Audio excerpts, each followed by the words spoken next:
to Hotel Bar Sessions, the podcast where three philosophers sit down at the end of a long conference day to chop it up at the hotel bar, which, as we all know, is where the real philosophy happens. Welcome back to another episode of Hotel Bar Sessions. I'm Lee Johnson, and I'm joined by my fabulous co-hosts, Dr. Rick Lee and Dr. Jason Reed. And today, we are talking about what sets everyone's pants on fire. And no, I'm not talking about Pedro Pascal. I am talking about lying. But before we do that, we are going to go around the horn here and get some drink orders and some rants and raves from everybody. So, Rick, what are you drinking and what are you ranting or raving about? I'm going to stick with my winter classic, a Manhattan with rye, please. This week, I'm raving about the Mike Birbiglia special, The Old Man and the Pool.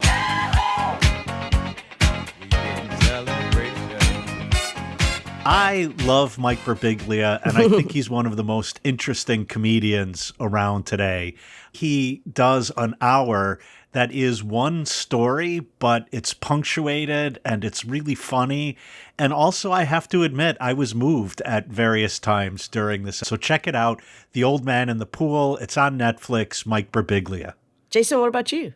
So I'll have a dark and stormy. And I am going to rave about the novella Feed Them Silence by Lee Mandello.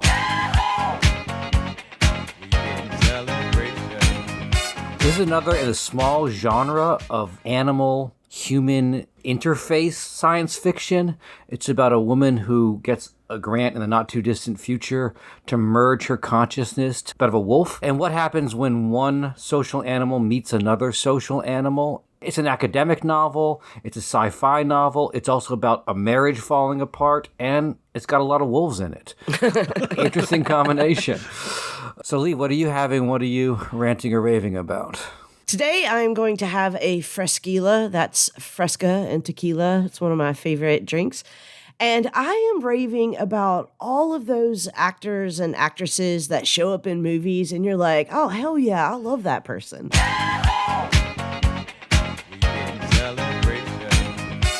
I think these are called character actors. I'm not really sure what the definition of a character actor is, but I'm thinking about people like Ben Mendelsohn, Delroy Lindo, Walter Goggins, and among the women, Margot Martindale, Loretta Devine. They don't get enough credit. So shout out to all of the character actors for keeping those movies great. All right, so Rick, I know we're talking about lying today. How are we going to talk about it? So George Costanza from Seinfeld once made what I think is an interesting philosophical claim. It's not a lie if you believe it. It's true in one way and it's false in another way. It really does seem wrong that we would claim that someone lied on accident. So intention, and then that would mean knowing what you are saying is not true, seems to be part of what it is to lie. But the if you believe it part seems kind of like a get out of jail free card. It's then even more difficult to weigh the morality of lying. Immanuel Kant famously argued that I have a duty to tell the truth in all cases, no matter what the consequences of my telling the truth might be. So if I'm aiding a friend by sheltering them from an abusive partner, when that partner knocks on the door and asks me if my friend is inside, do I have to tell the truth? And what about a friend who asks you if you like their new tattoo? Finally, what happens to lying in an age, I think like ours, when the truth counts for so little? Are we in the awkward position now of hoping for an age to come in which we can all lie again?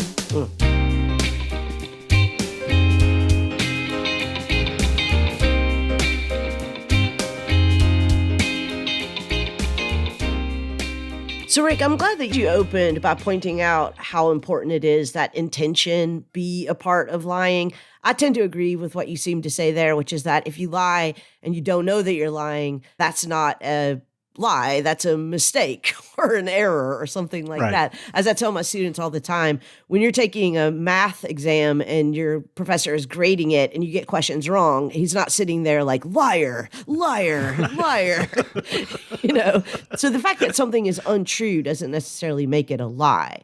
Why do you think that people are so inclined to ally those two things? Why do you think that so many people want to make just saying something untrue the same as a lie?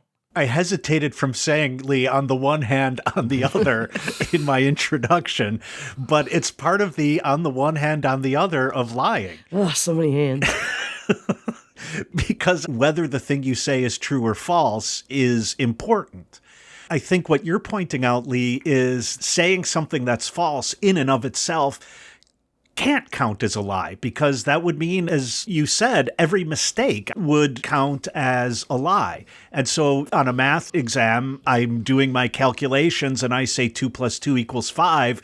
That doesn't count as a lie. It seems to count as a mistake. And so it's an ambiguous thing here, because on the one hand, the truth content of what is said seems to be relevant. I can't lie by telling the truth, or maybe I can. But on the other hand, it doesn't tell the entire story. And there, I think we have to go back to intention. Is part of the issue that the intention has to be an intention to deceive? Mm-hmm. I was thinking about your Costanza thesis that you brought up, and I was remembering that, a long time ago, I had the makings of a great story. And the story was, this is what happened when I was a kid, that we were on vacation at a summer place on the beach, and we went to see Jaws 2 at the drive-in. And my uncle bet us that we would not go into the water after seeing Jaws 2 at the drive-in. Mm-hmm. We went in, and he kept saying we were not in long enough. Now, what makes this a story is it turns out that the beach had been closed because of a warning about sharks, because the fishermen who were fishing for mackerel were coming very close to shore. The mackerel schools were coming close to shore, and the sharks were following them. And so it turned out that I was in the water at the same time that there was a warning. Now, here's where the lie comes in. That day, a woman did get bit on the beach by a shark. In the water. Not on the beach, but in the water by a shark. Land shark. Definitely a lie. I remember telling the story at one point and someone saying, "Did you see it? Did I see the woman get bit?" And I said yes. I was lying, but I just felt like it would really make my story so much better if I had that moment in it. And then it became a lie that I believed, because then I retold the story again and again. And eventually, my memory of seeing the coverage of the woman getting bit on the news that night and my time being in the water kind of merged. And it took a while for me to remember. And I think talking to my brother, like, no, we didn't see that happen. But for a brief period, it was the lie I believed. But it also wasn't meant to deceive anyone. I just really liked the irony of this bet going into the water, and it turning out I went into the water on exactly the wrong day to go in the water. It just made the story so much better. Well, my mother's mother was from Ireland. She died when my mom was 13 years old. But all of her relatives, like I think there were 11 of them, brothers and sisters, came to the United States except for her brother, my Uncle Patty. My Uncle Patty apparently was an amazing storyteller. And at some points he would be telling a story and one of his siblings would say, Patty, you're making it up. That's a lie. And his response was that there's an Irish theory of truth. Something is true if it makes for a good narrative, if it makes for a good story, that it's true.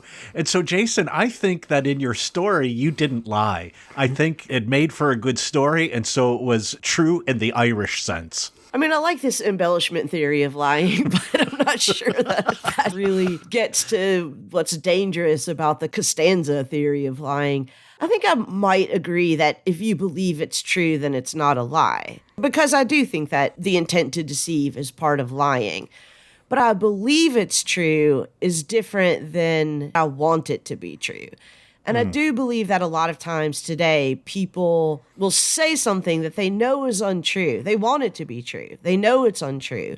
And they think that it's not a lie because they want it to be true. Well, that's what I was referring to as the get out of jail free card part of the Costanza thesis.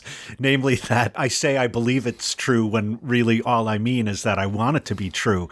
But then here comes the difficulty, because once we turn to intention, we're getting into an area that analytic philosophers become really interested in, namely that in propositions, right? I saw the woman get eaten by a shark. On the one hand, there's something like the truth content of the preposition, but then there's all sorts of other elements that can come in, like, do I believe it? Do I want it to be true?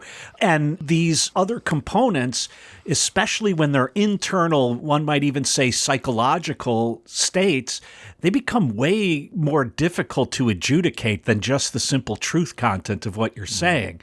And so then the very question of determining whether something's a lie becomes a really messy business. Yeah, I think another side of that as well is when the truth content of the proposition isn't known or can't be known. So I think, for example, about this narrative that the right keeps telling about the deep state. Right. Okay, it's possible there's a deep state and they're drinking blood and trafficking children and all of these things. I mean, nobody knows, I suppose. You know, it's something that even if it were true, nobody would know it. That's kind of part of the definition of what a deep state is. But I do believe that when Marjorie Taylor Greene keeps pushing this narrative that she's lying, I don't think that she believes it's true. And I think somewhere she knows it's not true. But there already, like you say, I think she knows it's not true. Right. We're in this murky business. And I think the New York Times during the Trump administration had a big problem of deciding when to say that Trump lied and when he didn't lie, because like judging someone's internal relation to what it is they're saying is really, really difficult. But I think in the case of both Trump and Marjorie Taylor Greene, there is the intention to deceive there, to lead people astray, to be like, hey, look at this squirrel.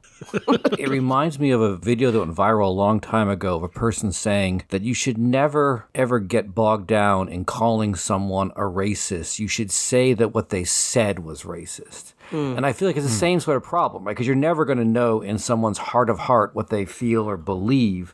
It's better to talk about the effects of what it is they have said or done, not their internal states. And the same thing could be said here about lying. Because when it comes to the politics of Taylor Greene and others, there's obviously in the whole world of all these conspiracy theories, there are true believers, definitely within this, who really believe that there is a deep state and people are bathing in the blood of children or whatever. And there are people who are saying that because they know it works for them. But at a certain point, it seems like it's not that relevant to sort out who the true believers and who the deceivers are. And it's really more of a matter of what they are doing by propagating these sort of statements. The effect matters more than the intention in this case. But here's the weird thing about that very example. If it were true that there is a deep state, then it becomes more difficult to pick out the liars from the true believers, because the thing they're both claiming turns out to be true. And now we're in the awkward position of you could lie even about something that's true. Yeah. Right. Yeah. But you couldn't lie by telling the truth. No, that's what you just said. Yeah. Huh. Let's take your example, Lee, of Marjorie Taylor Greene. When she goes around making propositions that she says are true, she hasn't really investigated in the least. Like, she hasn't even done the minimal amount of investigating to see whether there's reason for one to think this, whether there's evidence that these are true. And so then what I'm wondering is the problem here that she's lying, or is the problem a different failure, namely that she, to use a legal term, hasn't done due diligence, and so she has no business claiming one thing or another? I would call it something like epistemic culpability. You should have gotten the knowledge. Yeah, I think that's fair. I mean, this is how I think about flat earthers. Right. Read a book. I mean, the flat earthers are an interesting example because they are often relying on immediate experience, right? Immediate experience, the sun rises, the sun sets. I don't see the curvature of the earth in my day-to-day life. Everything I experience seems to confirm that the earth is flat. And I think that epistemic principle applies to a lot of conspiracy theories. You know, it looks to me like COVID precautions are making my life less fun and prohibiting me doing the things that I want to do. That must be the reason that they exist. This is what Spinoza would call the first kind of knowledge, right? The way something affects you is taken for what it supposedly is. And as you were saying about the epistemic due diligence, you have to move beyond simply how something affects you and take a broader view of what it actually is. Like, just because something pissed you off doesn't mean it was engineered to piss you off. I mean, just because seeing Taylor Swift at a football game angers up your blood doesn't mean she's there to anger up your blood. Yeah, I think now we're getting into the area of lies, damned lies, and statistics, because statistics in that was supposed to refer to any sort of thing that might justify what you're saying or might appear to justify what you're saying. And I do think that one of the problems with conspiracy theorists is that they give the appearance of having done their epistemic due diligence, right? They did their research. You know, they've read that whole thread of that Facebook post, or they watched that YouTube video. Even with COVID, you know, you could find statistics to support a lot of different truths about COVID and the broader ramifications of COVID. So, yeah, I mean, now we're getting into a more difficult area, and I don't want us to start talking about relativism. Like, is there any truth at all? Because I want us to get back to the lying thing. But I do agree there does seem to be a kind of epistemic responsibility, the presumption that when I say that something is true, that I believe it's true, even if I may be mistaken. And so when I say something that I know is not true, or if I say something that is intended to deceive you, that seems to qualify as a lie for me. Lee, you earlier made the distinction between believing something and wanting it to be true.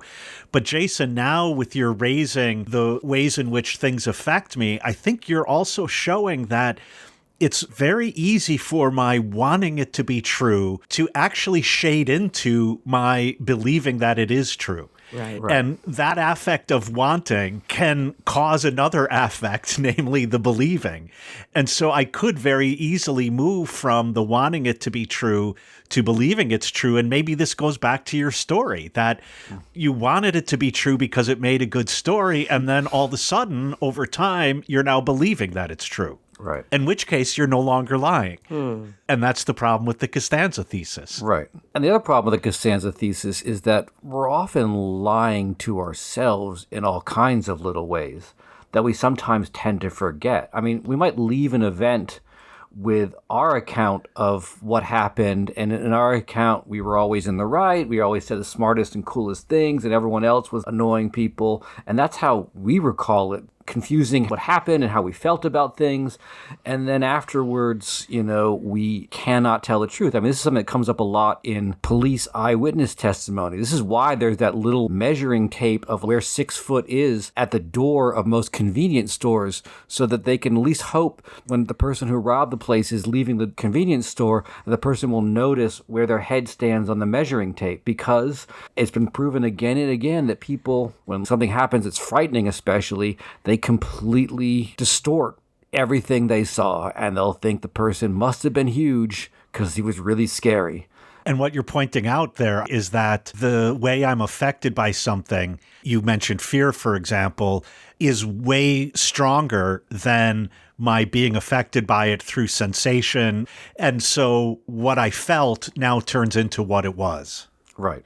And I think that that is different than lying to yourself. So I have a little bit of a bone to pick about this phrase, lying to yourself, because, you know, Jean-Paul Sartre describes bad faith as a lie to oneself. And I wish he hadn't, because what he's describing there is not the same thing as lying to someone else. So the phenomenon of lying to someone else is that I have the truth, you want it, right? And instead of giving you the truth, I put this thing in between me and you, namely the lie, that effectively veils the truth that I have.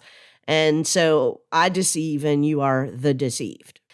You can't do that to yourself. You can't both be the one who knows the truth and the one who doesn't know the truth. You can't both be the deceiver and the deceived. There's only one of you in there.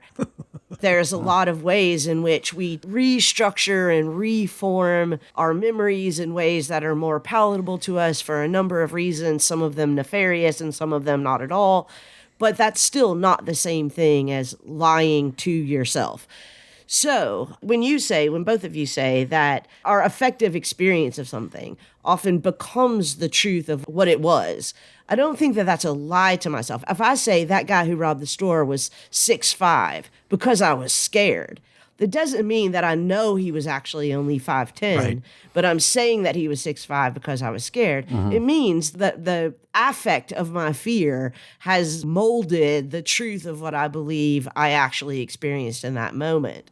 Now, when I say to you, let's go out for drinks tonight, but I can only stay for one, I know I'm not going to only stay for one. That's not a lie to myself. That's a lie to you, but it's not a lie to myself. Right. To yourself, it's stating out loud an aspiration. Yes. Yeah. In fact, that. It's bad faith. That's what Sartre means by bad faith. As a matter of fact, he says, in bad faith, we have to know the truth all the better in order to lie about it.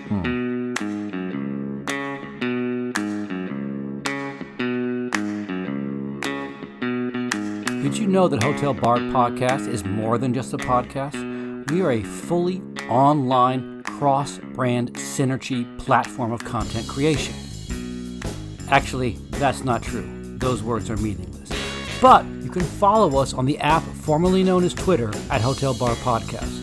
There you can find the handles of all the co-hosts as well. You can follow us all or pick your favorite. If by the time you hear this, Elon Musk has burned down the servers to collect the insurance, you can also find us on Facebook or YouTube. Just look for Hotel Bar Sessions.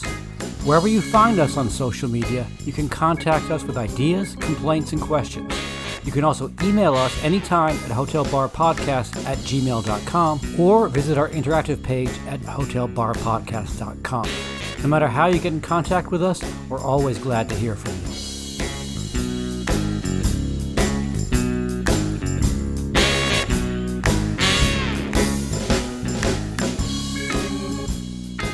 I think one of the reasons why lying is philosophically interesting is not just because of questions about knowledge that it brings and then the other, I don't know what to call them, states of consciousness or states of mind that go along with it. And so it seems like the truth content is relevant, but it has to be more than the truth content. There has to be the intent to deceive. But the other complication is a moral complication. That is it wrong to lie? We probably could begin best with this short little essay that Kant wrote in relation to an essay he read, where the author of the essay he read is claiming that lying actually, this is my paraphrase, not the author's original phrasing, lying is lubrication for our social and political fabric, and basically that we need to lie in some cases. Kant takes this on. I'll just shorten the argument. He basically argues that it is never morally right to lie. And one of his arguments, probably his main argument, is if I claim that it is morally okay to lie, then I remove the foundations for all sorts of cases in which truth-telling is necessary. Contracts, oaths, promises, even setting a date, I'll be there at 9 a.m. All sorts of things become impossible, and therefore, to use Kant's phrasing, it's impossible for me to will lying in particular circumstances as a universal moral law because it would undercut the very foundation of morality itself. Now, this opens many awkward questions, and I raised one in my introduction. So I'm helping out a friend who has an abusive partner. The abusive partner comes to my house and says, "Are they in there?" I think I would say, "No, they're not. You need to go home." Therefore, I would be lying. And Kant would say that's immoral. So I think there are a lot of ambiguities surrounding this issue of lying. And I say this as someone who normally is a Kantian. I always think that this is a little bit of an unfair attribution to Kant to say that Kant would say, for example, you should tell the abusive partner that the person that they're looking for is there. I don't think that he would say that, but that's a more complicated thing, which we'll get to in a second. But I want to get to what his actual argument was in this scenario that you've set up. So Kant says, your friend comes over to your house and he says, my boyfriend's looking for me. He's abusive. I'm scared. Can I come in? You're like, yeah, come on in. And then a few minutes later, the boyfriend comes to the house and he says, is my partner here? And you say, no, he went that way down the street. That's a lie. That's obviously a lie. You know that the partner's in there. And you're going to say, I have a moral right to do that because it's going to save my friend from being harmed. Right. Kant would say, let's say that abusive boyfriend comes to the door and he says, is my partner here? And you say, no, he went that way. But while you're at the door, the partner hears that his abusive partner is at the door and runs out the back door and goes that way, right? So you've effectively sent the abuser straight to his victim and he gets harmed, and then we would say, well, are you morally responsible for that? And most people would say, no, I didn't know the guy ran out the back door. There's no way I could have known that. Kant's argument about this whole thing is that you can't take responsibility for things when they turn out well and not take responsibility for things when they turn out poorly. Right. If your moral argument is that the lie is morally justified on the basis of its consequences, then you have to take responsibility for those consequences however they turn out. And I think most people would say, that's ridiculous. How could I possibly have known that the guy was going to run out the back of the house? And that's ultimately the argument of deontology, right? Is that, of course, nobody can know the consequences of their actions. Nobody can know the future. And so you cannot base morality on a kind of consequentialist reasoning. Now, that I completely agree with. Completely agree with. I think that there are many ways that you could say, absolutely, I would lie to the guy, but I would not then turn around and raise my children, one ought to lie. I would not say that lying is the morally right thing to do. I would say I lied here for non-moral reasons, for prudential reasons. Or I might say I was in a conflict of duties here. I had a duty to tell the truth, but I also had a duty to respect the humanity of the person that I was sheltering. And I had to choose one or the other. And that meant I had to do one moral thing and one immoral thing. But that doesn't make lying morally right. So this is probably the situation in which I'm the least closeted in my Kantianism. I think that he's absolutely right about this. Yeah, I mean, I think that's the best possible defense of Kant there. And I just want to add that a lot of people justify lying on consequentialist grounds, right? Like if you do something wrong, let's say you cheat on a partner or whatever, people will lie because they think that it'll protect them, that'll harm them if they know the truth, that the lying sort of negates the action. It's all based on the consequences. I mean, just like the Kantian example, the problem with those consequences is that the lie only makes the harm all the greater. Because then you've both wronged someone in betraying their trust and you've lied to them about it, and now they've found out. Kant is really making an argument against consequentialism in ethics, and many lies are justified based on consequences, right? Like, if someone knows that I think their tattoo is ridiculous, that's going to hurt their feelings, so I'm going to lie. But then later they might find out you lied about it, and that's all the worse. I agree that the justification of the morality of my action based on consequences is problematic in all sorts of ways. And I think, Lee, you put your finger on it. The main reason is because we are finite beings, and I think Hannah Arendt is really good on this. We can't possibly trace out the causal story that our actions are going to then have as my actions ripple out through the world and come back to me. Hannah Arendt takes as a consequence of this that's why we need forgiveness and we need to forgive one another. That's an interesting side note. But I wonder if there aren't other justifications for the morality and not just the mere prudence of lying, at least in certain circumstances. All the while, I understand that the moment I say in certain circumstances, Kant is always going to say, then you're never talking about morality. You're always talking about prudence. Right. And I think there's where I start worrying a little bit about Kant. On my reading of Kant, there can be no conflict of duties.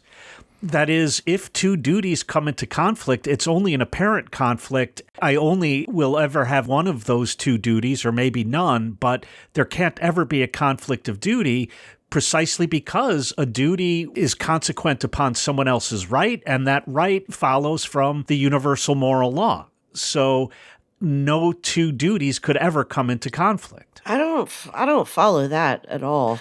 So the question would be, what is a duty? And one of Kant's answers that he gives in the Metaphysics of Morals, not the groundwork, but the Metaphysics of Morals, is I have a duty because someone else has a right. My duty is in relation to that right. And so I have a duty, for example, to protect you because you have a right to life. If you didn't have that right, then I would have no duty to protect you. Now, why do you have a right to life? This follows directly from the universal moral law, that is the categorical imperative.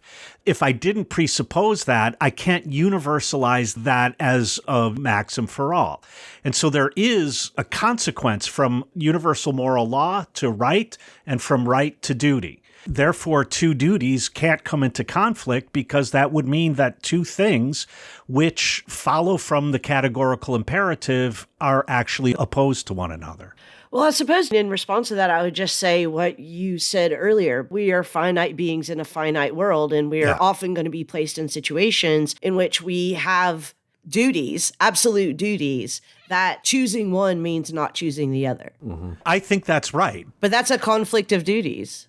But I think that's a moment where you and I break from Kant. Because the concrete situation in which I find myself, including my own embodiment, my gender, my race, my class, like none of those pertain to having a duty at all and having a right at all, and therefore ought to be irrelevant. And yet I think they're precisely relevant in adjudicating whether something is right or wrong. Here, I think Kant is a little bit too strict in his distinction between what is moral and what is merely prudent. Okay, I think I'm following what you're saying now. So you would agree that in the scenario that we described where the abuser comes to your door and he's looking for his partner, that is a conflict of duties. You would agree? Yeah. Yes. I would agree. Okay. Yeah. Okay. But I think where you and I disagree, and I think I might more agree with Kant, is that the fact that you have to choose there doesn't mean the duty that you violated now becomes justified. So it is the case that I would lie to the guy at the door, you would lie to the guy at the door, but that doesn't make lying morally right. I think Kant would lie to the guy at the door. I think that he would say, I lied to the guy at the door. Lying is still morally wrong. I lied for prudential reasons. I do not have a moral right to lie. I mean, that was the title of this essay that you're talking about that Kant wrote on a supposed right to lie. Well, and let me just point out, the author to whom Kant is responding follows Kant in the relationship between right and duty, and he argues that if I have a duty to tell the truth, that means that someone else has a right to the truth, and the author claims no one has a right to the truth. Kant argues that we do have a right to the truth first, but more strongly he argues the duty is not related to someone else's right to the truth. The duty is related to myself as a moral agent.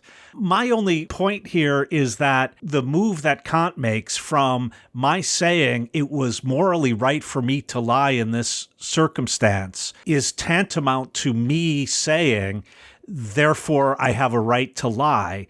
I think there's a whole lot in between there that I don't think I have to necessarily buy his conclusion, even while I insist I was right to lie there. My claim that it was morally right to lie there is not tantamount to a right to lie always, everywhere, for all times.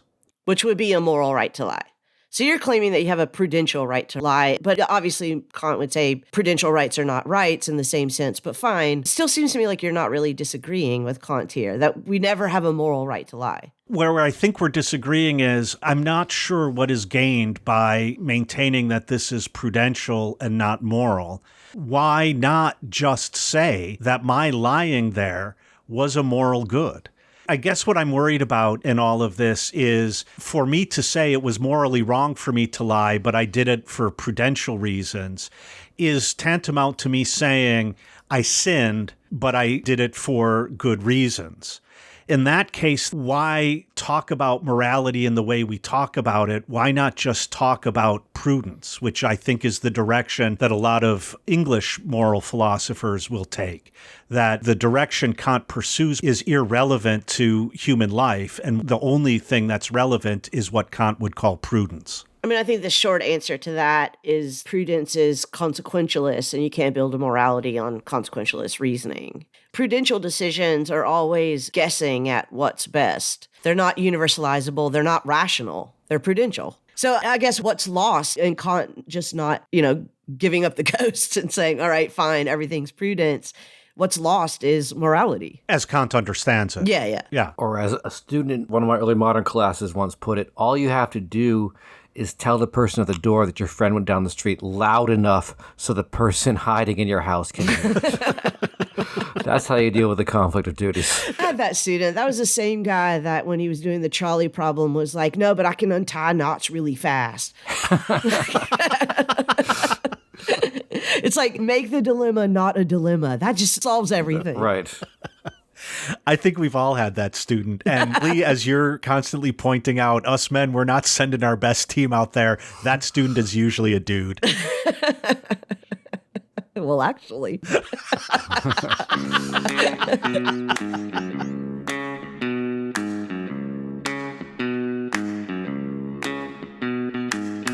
Here at the hotel bar, Rick, Jason, and I like to pour philosophy straight into your ears. We're an independent and ad-free podcast, and we'd like to keep it that way. But the only way we can do that is with listener support. You can help us defray some of our production costs by signing up to support us on Patreon at patreon.com/Hotel Bar Sessions. There are several levels of monthly donations there that you can sign up for, and every one of them helps us keep raising our glasses to deep conversations. If you'd prefer to make a one-time donation or several one-time donations, just visit our website at hotelbarpodcast.com, where you can find links to support the podcast through Venmo, PayPal, or Cash App, and you can keep enjoying our tipsy philosophy and sobering insights.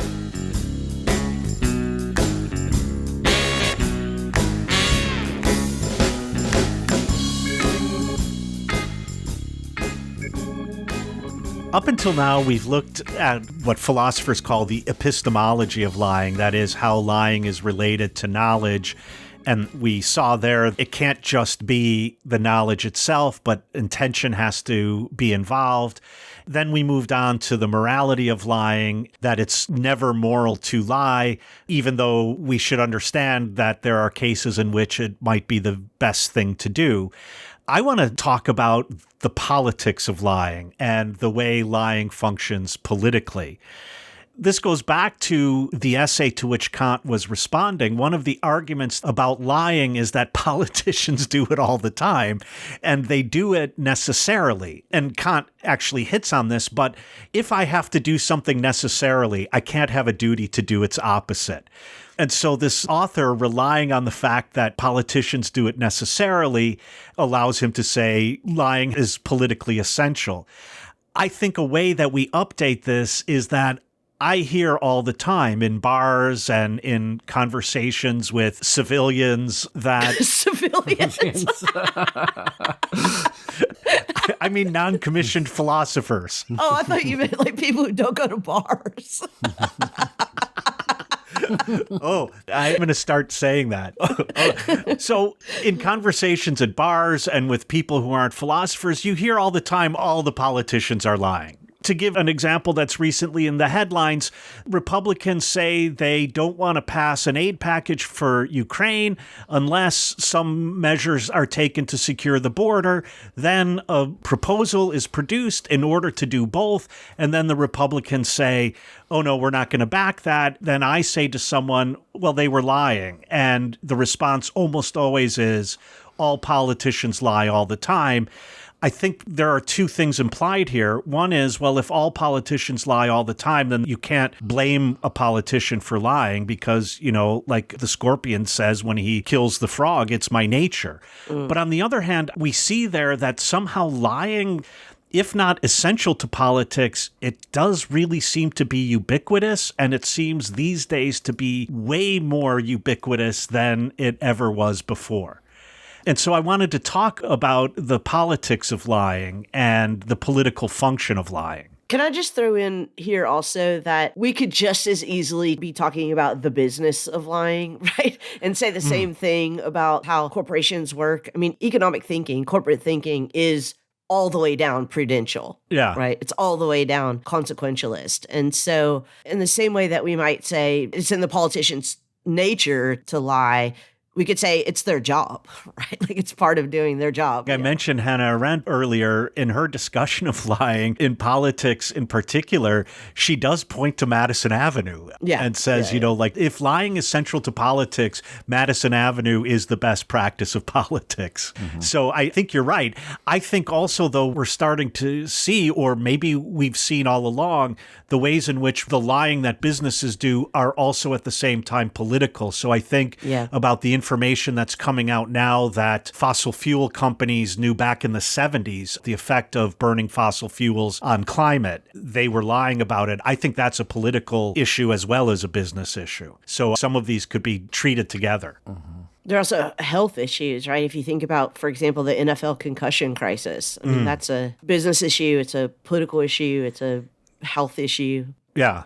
Although in some cases, I mean, this has been studied, the merchants of doubt, and people have come up with this idea, agnotology, the sort of the study of how doubt is manufactured. And one of the things that comes up in some of those studies, like going back to tobacco and so on, is that in some sense it is an example of lying to tell the truth. They would find the one study that showed people were smoking and living long and healthy lives, and they would just amp that study up. Even though it's like the old 4 out of 5 dentists recommend, you find the one outlier and you amplify the outlier and you make it sound like there is a debate, right? This is the model that's been followed with fossil fuels and so on. You find the 1 or 2 people, and they may not be lying. That's the interesting thing about it. They just may have found some erroneous data or some exceptional cases. There have been histories, geologically speaking, of warming and cooling on this planet. They might be right about that, but wrong about whether or not fossil fuels have an effect on the warming of the planet. It's just a matter of creating doubt. And I think this is an important question about the whole idea about post-truth, because to me it seems like lying is predicated on the idea of I know the truth and I know the falsehood and I'm disseminating the falsehood. Whereas I think a lot of what gets called post-truth is less about disseminating a falsehood than it is about disseminating a general sense of it's all lies all the way down, right? All politicians lie, right? The sense that nothing is to be trusted, every statement is as valid as any other statement, and it's all, to cite that student again, it's all subjective. But I think you point out 2 interesting things there, Jason. One is that along with sowing doubt, telling the truth to lie in the way you just laid it out, it makes all of reality up for grabs. So that what I'm really doubting is what is reality itself? What is real itself? One of the things that Arendt points out is lying isn't about necessary truths. And as Lee pointed out, if I say in my math exam that 3 times 5 is 72, I'm not lying there. I made a mistake. And the reason why I'm not lying is because lying isn't in relation to necessary truths. It's in relation to contingent facts. And I think how this post-truth gets related to lying is that in the moment that I not only doubt whether that is a fact, but I doubt whether there are facts at all, or I doubt what are the criteria for judging what is a fact or not, then we're in an interesting situation in which, okay, no one can tell the truth, but that means no one is lying. And I think the thing that worries me the most about this is that it pushes us back to affect as the arbiter of all things. Like, this feels true to me, or this doesn't feel true to me. And that is fundamentally apolitical. I mean, when we listen to that guy that says everything is ultimately subjective, that is a solipsist, right? I mean, that is a person who says, my world is my world and your world is your world, and nary the twain shall meet. Or if they do, let's hope we both agree already.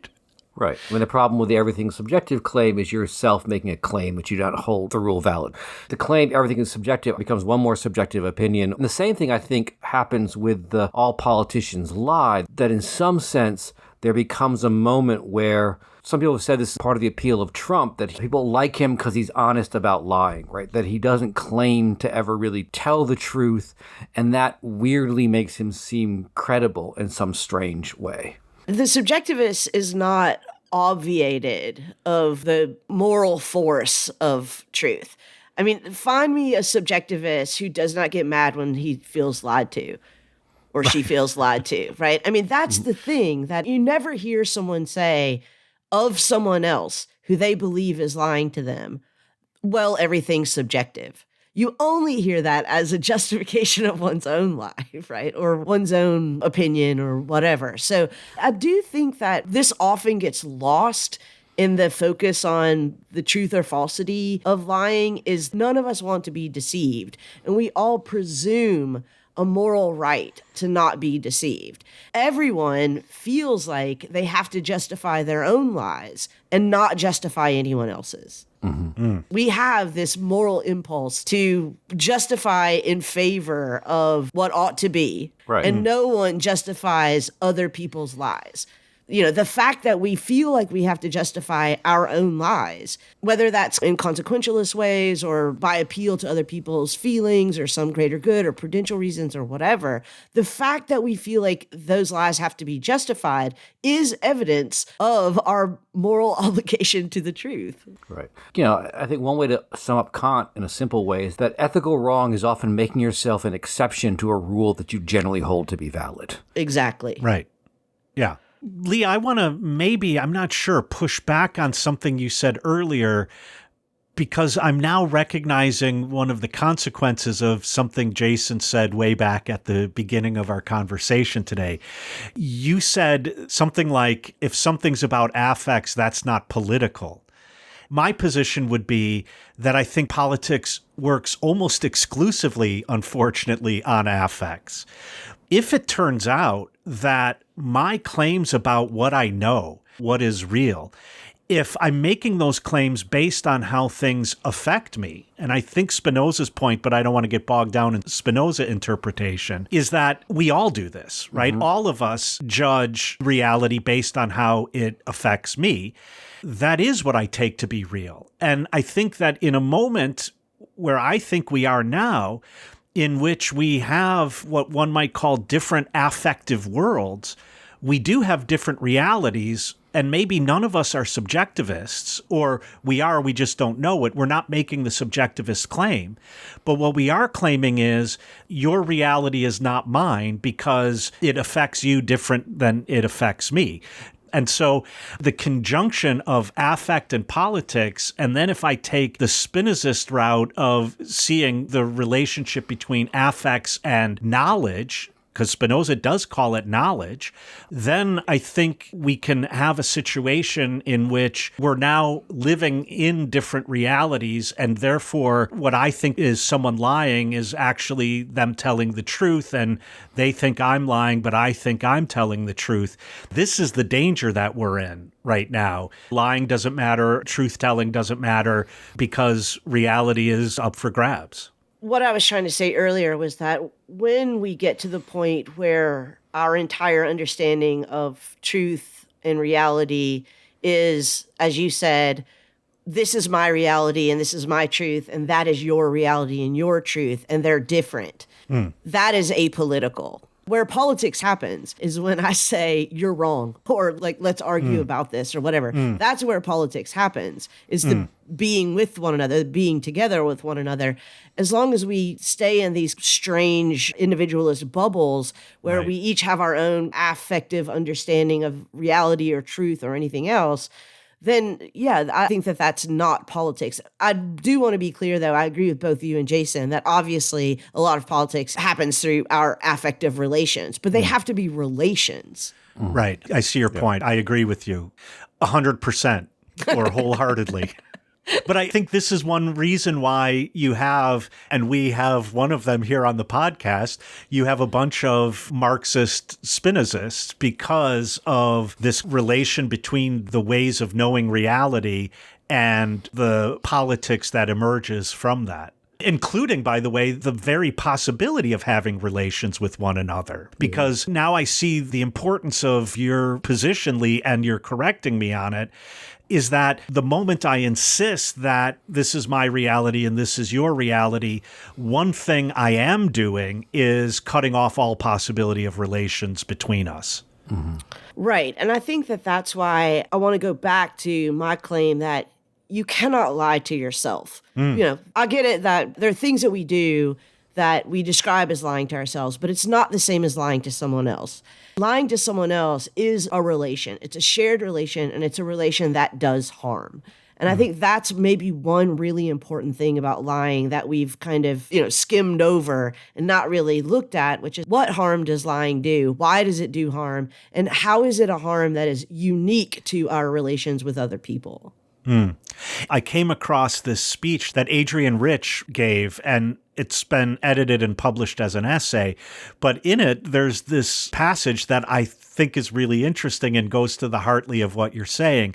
Rich says, the possibilities that exist between two people or among a group of people are a kind of alchemy. They are the most interesting thing in life. The liar is someone who keeps losing sight of these possibilities.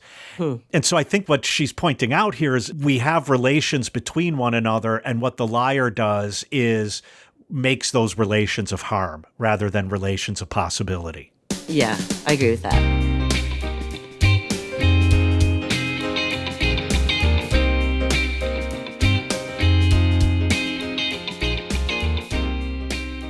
Well, I am not lying when I say that this has been a fantastic conversation. I feel like the scope of it was way broader than I anticipated when I was prepping for today. But I want to go around and see if anybody has any final thoughts, because our bartender is not lying when she says she's ready for us to get out of here. So, Jason, got any final thoughts on lying? One final thought I have is it's interesting to think about, as you mentioned, Lee, the kind of work one needs to do to get beyond the immediate way someone might respond to something to actually know something about it. I find that to be a very interesting claim, and one that has a moral and a political dimension to it, because I do feel like the immediacy of a certain kind of, I'm going to decide how something has affected me is the truth of it. I think that's a lot of what we're seeing and what it takes to move beyond this. For me, the conversation has helped sharpen one thing, and that is my reason for objecting to Kant's distinction between morality and what is prudential. And I think I'm missing a step in my argument that I would like to go back and think more about. I think that this conversation has shown both how interesting this is, but as Jason was pointing out, the breadth of this issue of lying is it's not just about knowledge. It's not just about the morality of our relations with one another, but it's also about our social fabric and the politics of being together and the way in which lying makes that impossible. Yeah. I'll just say that as I've grown older, I believe I've become much more attentive to relationships that require me to lie, relationships that are built on lies, either lying for the other person or lying to the other person, jobs that require me to lie. And I think that as I've grown older, it's become much more important to me to refuse those, because I'm going to have to live with my own prudential justifications of the lies that I tell. But if I'm involving myself in relationships, in employment, in politics that depend on me forwarding lies that other people have prudential justifications for forwarding, that's a really poisonous dynamic to be in. And I think it's very important for all of us to be really attentive to that. Yeah. So let's get back to the truth. And the truth is we got to get out of here. So I will catch you guys next week. You can't hide them lying eyes, Lee.